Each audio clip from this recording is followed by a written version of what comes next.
లాయమ్మ వీరు కుమార్ కాలువ కడప జిల్లా నుండి ఇక్కడ తైలాభిషేకానికి వచ్చారు. తనకి వివాహం జరిగి 14 సంవత్సరాలు అయింది. 14 సంవత్సరాల్లో కూడా 2 సార్లు అబార్షన్ అయింది. అబార్షన్ అయ్యి మళ్ళీ తను 14 సంవత్సరాలు అబార్షన్స్ తర్వాత మళ్ళీ తను కన్సీవ్ అయింది.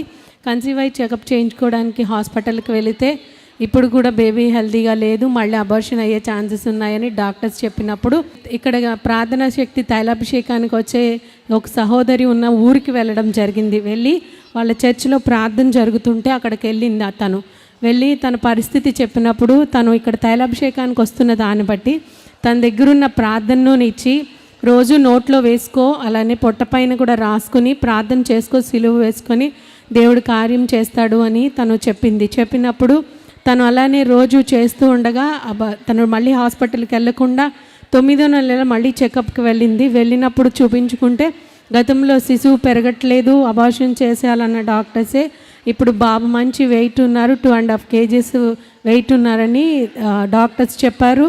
తను డెలివరీ అయింది, చక్కటి ఆరోగ్యమైన కుమారుడు పుట్టాడని తను సాక్ష్యం చెప్తుంది. అబార్షన్ చేసి తీసేయాలన్న ఆ బిడ్డను దేవుడైతే బ్రతికించి సజీవముగా మన ఎదుట సాక్షిగా ఉంచాడు. ఆరోగ్యమైన కుమారుని తనకిచ్చాడని వారు సాక్ష్యం చెప్తున్నారు. ఈ సాక్ష్యం దేవుడు దీవించునుగాక.